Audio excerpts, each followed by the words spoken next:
അങ്ങനെ ഒരു വർഷമായിട്ട് വെയിറ്റ് ചെയ്ത തഗ് ലൈഫ് സിനിമ കണ്ടിരിക്കുകയാണ്.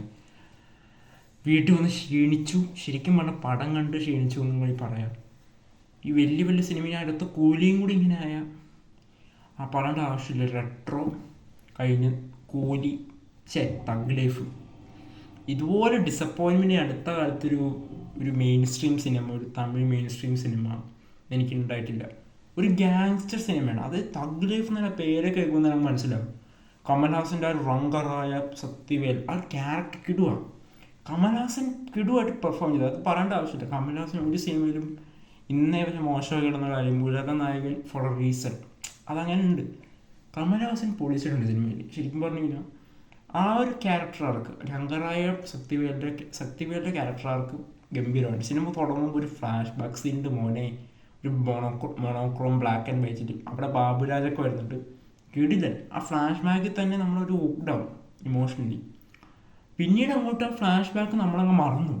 ശരിക്കും പ്രസൻറ്റ് ടൈമിലോട്ട് വരുമ്പോൾ നമുക്ക് ഇപ്പോൾ നടന്ന ആ ഒരു ഫ്ലാഷ് ബാക്ക് തന്നെ ഇൻറ്റൻസിറ്റി ഒന്നും പ്രസൻറ്റ് ടൈമിലുള്ള ഈ ഒരുപാട് സംഭവങ്ങൾ, ബീട്രയൽ, ചതി, അറിയാമല്ലോ ചതി. ഇത്തരം സിനിമകളിലൊക്കെ ആരെങ്കിലും ഒരാൾ ആരെങ്കിലുമൊക്കെ ചതിക്കും.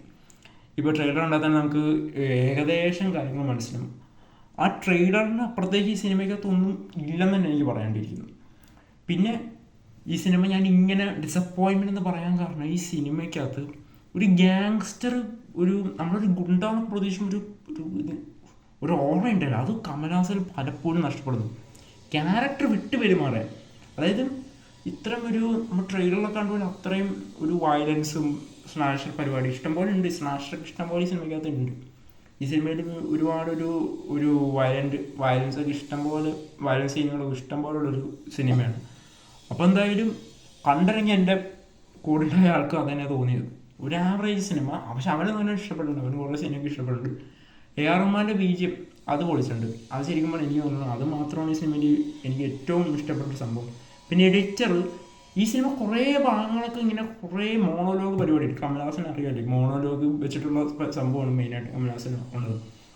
അപ്പോൾ ഈ സിനിമയ്ക്ക് ഇഷ്ടംപോലെ ഇയാളിങ്ങനെ ഇരുന്ന് പറഞ്ഞുകൊണ്ടിരിക്കുക, നമുക്കാണെങ്കിൽ ഒന്നും തോന്നണമില്ല. അതായത് നമ്മുടെ സായികുമാർ പറഞ്ഞ പോലെ ചിരിക്കണോ കരയണോ കക്കൂസിപ്പോണോ അങ്ങനത്തെ ഒരു അവസ്ഥയിലായിപ്പോയി. പിന്നെ അശോക് സെൽവനൊക്കെ എന്ത് ഇതിനടുത്ത് കാറ്ററിങ്ങിന് പോകണം, കാറ്ററിങ് ജോലിക്ക് പോകണം. ഇതൊരു ജാക്കറ്റൊക്കെ ഇടുന്ന ക്ലൈമാക്സിൽ ഒരു വരവുണ്ട് മോനെ അശോക് സെൽവനൊക്കെ. അതായത് ഈ വലിയ ചെറിയ ഇവർക്കൊന്നും വലിയ റോളൊന്നുമില്ലേ ഈ സിനിമയ്ക്കകത്ത്, അങ്ങനെ എനിക്ക് തോന്നിയത്. പിന്നെ സിലംബ്രസൻ അടിപൊളി. സിലംബ്രസൻ ഒരു രക്ഷയില്ല. സിലംബ്രസൻ്റെ ചിമ്പൊക്കെ എന്ത് ചെയ്താലും ഭയങ്കര രസമുണ്ടാവും. ഏത് സിനിമയിലും അത് അങ്ങനെയാണ്. പിന്നെ ദൃശ്യമൊന്നും എനിക്ക് അത്ര ഇത് തോന്നിയിട്ടില്ല പേഴ്സണലി പറയുകയാണെങ്കിൽ. തൃഷയുടെ ഒരു പെർഫോമൻസ്, തൃഷയ്ക്ക് ഡിമാൻഡ് ചെയ്യുന്നുണ്ട് തൃശ്ശേനെ ഈ സിനിമയ്ക്കകത്ത്. ആ ഒരു ക്യാരക്ടർ ചെയ്യും വളരെ ചെറിയൊരു റോളായിട്ട് തോന്നിയത്. പിന്നെ ഐശ്വര്യലക്ഷ്മി ഉണ്ട്. ഐശ്വര്യലക്ഷ്മിക്ക് അത്യാവശ്യം നന്നായിട്ട് ഇതിന് ചെയ്തിട്ടുണ്ട്. പിന്നെ ഈ സിനിമയുടെ ഒരു ഇൻ്റർവെല്ലൊക്കെ എത്തുമ്പോൾ നമ്മളൊരു ഞാൻ അത്രയും എന്താ കണ്ടതെന്നൊരു അവസ്ഥയായിപ്പോയി സത്യം പറഞ്ഞാൽ. അതായത് പിന്നെ പലയിടത്തും കണ്ടിന്യൂറ്റി പ്രശ്നങ്ങളൊക്കെ എനിക്ക് തോന്നി. അതിങ്ങനെ സിനിമ കാണുമ്പോൾ എനിക്ക് മനസ്സിലാവും. ആദ്യം കാണിക്കുന്ന ഒരു കമൽഹാസൻ്റെ ടൈറ്റിൽ കാർഡ് ഈ സിനിമയ്ക്കകത്തില്ല. പിന്നെ വേറൊരു കാര്യം, കമൽഹാസൻ്റെ ടൈറ്റിൽ കാർഡ് ഇല്ല സിനിമയ്ക്കകത്ത്. മറ്റേ ഉലക നായകൻ കമൽഹാസൻ ആ ഒരു സംഭവം ഇല്ല. പകരം നോർമലായിട്ട് എഴുതി കാണിക്കുക കമൽഹാസന്. ഞാൻ പറഞ്ഞില്ല, ഫ്ലാഷ് ബാക്ക് സീനിൽ ആ ഫ്ലാഷ് ബാക്കിലുള്ള ആ ഒരു പാർട്ട് കുറച്ചും കൂടി ഡെവലപ്പാക്കി എടുത്തിരുന്നെങ്കിൽ ഇതിൻ്റെ സെക്കൻഡ് ഹാഫ് കുറച്ചും കൂടി ഇൻട്രസ്റ്റിംഗ് ആണ് ശരിക്കും. ഇതിനകത്ത് കുറേ സംഭവങ്ങൾ എനിക്ക് പേഴ്സണലി ഒന്നും അങ്ങനെ ഇമോഷണൽ കണക്റ്റ് ആയിട്ടില്ല. ആ ഒരു ഫ്ലാഷ് ബാക്ക് ഭാഗം നല്ല രസം, പ്രത്യേകിച്ച് ആ മോണോക്രോം ആ ഒരു കളർ ടോണും കൂടി വരുമ്പോണ്ടല്ലോ വേറെ ലെവൽ. പിന്നെ അഭിരാമിയുണ്ട്, കമൽഹാസൻ്റെ വൈഫായിട്ട് നന്നായിട്ട് അഭിനയിച്ചിട്ടുണ്ട്. പിന്നെ പലയിടത്തും തഗ് മാറിയിട്ട് ഇയാളൊരു പൂക്കിയെ മാറുന്നുണ്ട്. പൂക്കി ലൈഫാണ് നമ്മൾ കാണുന്നത്. തഗ് ലൈഫൊക്കെ മാറി പിന്നെ കുറേ അടുത്ത് പൂക്കി ലൈഫായി മാറുന്നുണ്ട്. പിന്നെ നമ്മളിങ്ങനെ, അതായത് ഈ പുള്ളി കമൽഹാസൻ ഇങ്ങനെ നടന്നു വരുമ്പോൾ തന്നെ നമുക്ക് മനസ്സിലാവും പുള്ളിയൊരു ഗുണ്ട, ഒരു ഗ്യാങ്സ്റ്റർ ആണെന്ന് മനസ്സിലാവും. പക്ഷേ സ്ക്രിപ്റ്റ് എന്ത് ചെയ്യാൻ ഇങ്ങനെ ആയിപ്പോയില്ല. പിന്നെ ജോജു ജോജുവാണ് ശരിക്കുള്ള ഗ്യാങ്സ്റ്റർ ഈ പടത്തിൽ. ഈ ഇത്രയും ഡൗൺ ആയിരിക്കുന്ന പടത്തിൽ ജോജു ആണ് നമ്മുടെ ഒരു മലയാള സിനിമയുടെ അഭിമാനം എന്നൊക്കെ പറയാം. ജോജു വേറെ ലെവല്.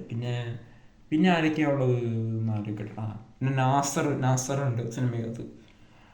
ഈ റങ്കറായുടെ ബ്രദറായിട്ട് അനിയനായിട്ട് വന്നത് പുള്ളിയുടെ റോൾ കൊടുത്തിട്ടുണ്ട്. നാസറൊക്കെ പിന്നെ ലെജൻസ് ആണ്, അവരൊക്കെ പിന്നെ അവരുടെ ഒന്നും പറയേണ്ട ആവശ്യമില്ല. പിന്നെ രവി കെ ചന്ദ്രൻ സിനിമാറ്റോഗ്രാഫി, മിക്ക മണിരത്നം സിനിമകളും സിനിമാറ്റോഗ്രാഫി ചെയ്തിട്ടുള്ള ആളാണ്. പുള്ളി പൊളിച്ചിട്ടുണ്ട്.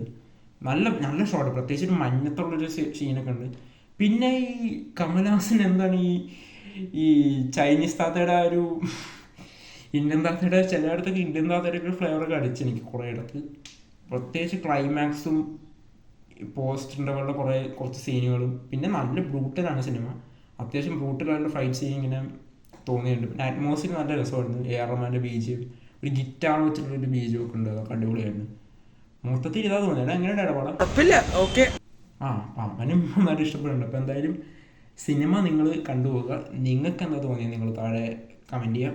അപ്പോൾ സിനിമയെക്കുറിച്ചുള്ള അഭിപ്രായം എന്താണെന്ന് വെച്ചാൽ കണ്ടവരുണ്ടെങ്കിൽ മാത്രം വെറുതെ ഡീഗ്രേഡ് ചെയ്യാൻ വേണ്ടി എന്തെങ്കിലും എല്ലായിടത്തും കോപ്പി പേസ്റ്റ് ചെയ്തുകൊണ്ടിട്ട് പലത്, കണ്ടവരുണ്ടെങ്കിൽ മാത്രം താഴെ കമൻറ്റ് ചെയ്യുക. പിന്നെ വീഡിയോ കുറിച്ചുള്ള അഭിപ്രായം താഴെ കമൻറ്റ് ചെയ്യുക. അതുപോലെ ബാക്കി കാര്യങ്ങളൊക്കെ എന്ത് ചെയ്യാം. Okay, by.